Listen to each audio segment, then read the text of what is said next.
Olá, você que nos acompanha pelo nosso canal do YouTube, O Mundo dos Negócios, ou também pelo nosso podcast. Este é um espaço para a gente trocar ideias, tirar dúvidas e conversar sobre comércio exterior e os negócios internacionais. Eu sou Rafael Matos, jornalista, e aqui comigo está Marcelo Raup, especialista em negócios internacionais. Hoje nós vamos falar sobre o dólar. Antes de entrar no assunto, eu te convido a dar um like no nosso vídeo e, se não é assinante do canal ainda, assina o nosso canal. Ativa também o sininho para ficar aí por dentro das nossas atualizações. Marcelo, a gente está vivendo aí uma loucura com o dólar nas alturas. Inclusive a maior taxa dos últimos anos, né, da história. Mas todo mundo fica nessa expectativa. Por que o dólar influencia ainda tanto a nossa economia? Bom, Rafael, o dólar tem toda a influência na nossa economia desde que o Brasil se abriu para o mercado internacional, né? Na época de cobre, nos anos 90, tudo que está envolvido com importação e exportação envolve o dólar também. Então, não é diretamente apenas para as empresas que importam ou exportam, mas também para o senhorzinho que compra o pãozinho dele francês, porque o trigo está vinculado.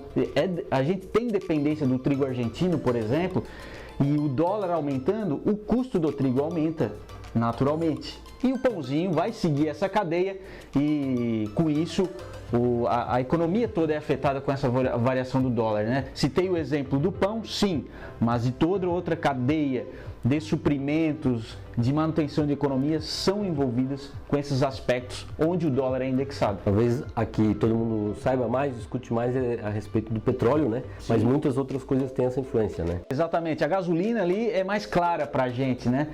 Mas outras coisas que às vezes a gente não se dá conta também são envolvidas, né? Claro, os produtos importados diretamente, como uma canetinha daqui a pouco que vem da China, um arquiteto vai comprar o seu material no começo da faculdade, vai perceber que já houve aumento por conta do aumento do dólar também, e assim por diante, né? Dentro de toda essa cadeia de suprimentos. Bom, e o que é que faz o dólar subir ou descer com essa variação toda? O dólar aqui no Brasil tem um poder muito especulativo, né? Mas a característica, se a gente comparar com o chinês, por exemplo, é que é um câmbio flutuante. Ele varia conforme oferta e demanda. Na China, o governo controla o dólar para estimular a exportação. Depois a gente pode falar até um pouquinho sobre isso. Mas no Brasil o que acontece? Demanda e oferta. Se existe bastante dólar no mercado, né, o valor dele cai, porque existe bastante disponibilidade financeira. Agora, se o dólar sai do mercado, a disponibilidade dele sai, é natural que o preço aumente. Vamos pensar numa safra numa colheita de morango, alguma coisa assim. Se há bastante morango, se a safra for boa, há bastante disponibilidade, o morango vai cair em preço. Mas se não existe essa disponibilidade, o preço do morango vai aumentar. E o dólar é a mesma coisa. Então, quando o dinheiro estrangeiro, o investidor que tem dólar aqui, ele percebe algum risco, ele vai tirar esse dólar e o dólar vai aumentar.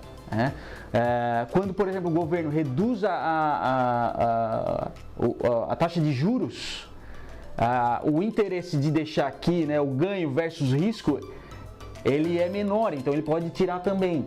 Então, principalmente nesse aspecto, é que o dólar oscila, oferta e demanda.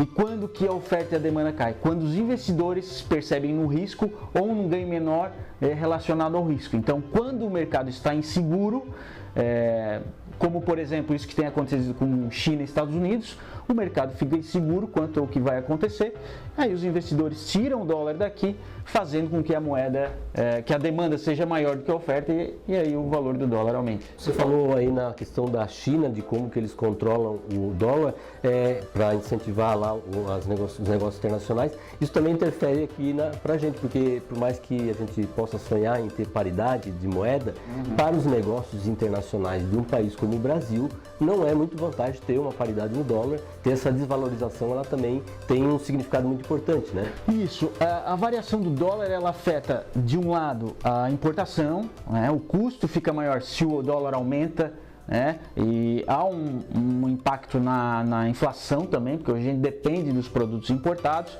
E na exportação, de outra mão, é mais fácil de vender com um dólar alto. Explico. Se a empresa aqui tem um produto com preço de R$100, ela vai vender em dólar para outro país. Se o dólar está a 2, ela precisa botar esse preço a 50 dólares.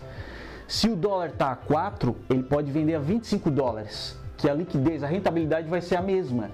Então o chinês, o que ele faz? Ele mantém o dólar lá em cima, né? Hoje a paridade está 7-1 com relação ao dólar. Para quê? Moeda chinesa, né? Isso, moeda chinesa. Para que os preços em dólar possam ser menores, eles consigam vender. Por isso é sempre uma discussão entre China e Estados Unidos também.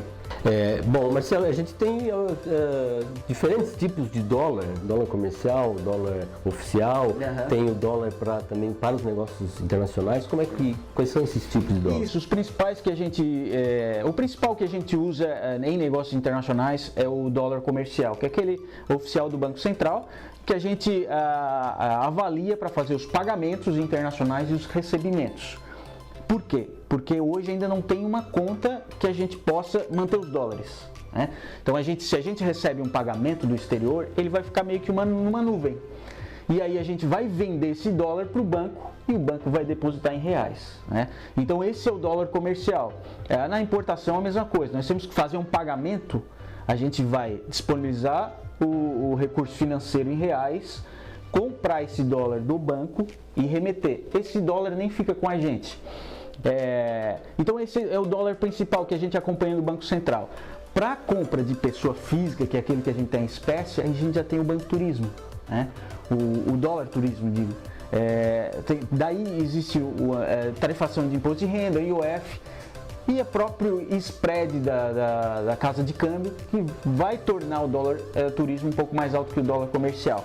Além disso, claro, existem outras formas de indexações, como por exemplo, entrando mais no aspecto técnico da importação e da exportação, o dólar do Siscomex, que é um dólar que considera a PETAX do dia anterior. Mas isso talvez seja assunto para um outro papo. Bom, tem hora boa para comprar dólar? Rapaz, que é uma coisa todo também. Me pergunta. Isso. Se eu soubesse, eu guardaria para mim a fórmula. Na verdade, quando a gente passa por um processo de oscilação grande assim, né, a gente fica na expectativa de comprar o dólar. Por exemplo, a gente vai viajar, de comprar um dólar num momento melhor. Mas é natural que o ser humano, quando veja o dólar baixando, pense assim, eu vou esperar baixar mais um pouquinho. E quando vê, já está subindo de novo. Aí fica naquela, vou esperar ver para ver se baixa e acaba subindo. Exatamente. Então, para quem vai viajar, né, o que eu sugiro? Compra, tem a viagem daqui 6 meses, vai comprando aos pouquinhos. Porque a média vai ser uma média mais justa, sem aquela frustração de, aumentou, baixou. Então, vai comprando, precisa comprar $1.000 em 5 meses, vai comprando $200 a cada mês, porque aí a média final da compra ela é saudável com relação ao que o mercado apresenta. Bom, esse é um caso de comprar até o dinheiro em espécie, né? O Banco Central aí tem uma proposta de liberar aqui no Brasil a compra, a ter dólar em conta bancária, ter contas bancárias em dólar, tanto para a pessoa física como para a pessoa jurídica, o que é uma medida muito boa, tanto para as empresas que fazem negócios, como também aí para quem pensa em viajar ou não. É uma decisão boa, né? Certamente tudo que leva ao cidadão ter mais liberdade é importante, né? Só que isso tem que vir com a solução que o Brasil não está acostumado, que é o fim da burocratização, né? Se a gente ficar muito preso à burocracia, essas ações elas não vão dar soluções, elas vão dar mais entraves e dependências, né? Então, hoje, a compra de dólar e venda, a relação de pagamentos internacionais, ela ainda é muito burocrática. Então, essa solução de disponibilidade de dólar em conta no Brasil, ela precisa acontecer sem a burocracia, né? Porque ele precisa ser prático. No exterior, como é que funciona? Você tem experiência nisso, né? Isso, em Hong Kong, por exemplo, a conta ela absorve diferentes tipos de moeda. Então tu olhas lá, tem tanto dólares americanos, tem tantos dólares de Hong Kong, tem tantos renminbi, que é a moeda chinesa, e tem tantos reais, vai que a pessoa tem disponível lá. Não consegue nem ver o saldo total, porque não consegue somar, né? Mas isso dá uma liberdade para a pessoa, claro que são consideradas paridades para saber se está positivo ou negativo, mas os pagamentos internacionais são feitos de formas mais simples e não precisa sofrer com a variação cambial, porque tu já tem o dólar ali guardado e consegue fazer um planejamento mais a longo prazo, porque hoje as empresas brasileiras sofrem principalmente com o quê? Faz um planejamento de compra ou faz uma venda e quando vai receber, o dólar está diferente daquilo que planejou. Então vamos lá, a empresa vai exportar, fez o seu custo ali considerando o dólar a 4. Se o dólar está a 3,50, quando ela receber aquele valor, o dinheiro não vai se transformar mais em 4, né? Mais em 3,50. Então é bastante complicado para as empresas esse planejamento a longo prazo. Então isso certamente vai facilitar esse planejamento com mais qualidade e mais capacidade das empresas continuarem a longo prazo no mercado. Bom, é uma proposta aí que vai ter andamento e é um assunto, claro, que tem muito mais para se conversar, mas por hoje a gente vai ficando por aqui. Obrigado mais uma vez, Marcelo. Eu peço aí também para fechar esse vídeo e reforço o convite para quem nos acompanha, para dar um like no vídeo, para assinar o nosso canal, ativar o sininho para receber as atualizações e também deixe seu comentário, perguntas, sugestões para novos vídeos e curta também as nossas redes sociais no Instagram e Facebook, o Mundo dos Negócios, no Twitter e LinkedIn, portal OMDN, e também acessa lá o nosso portal www.omdn.com.br. Até o próximo vídeo.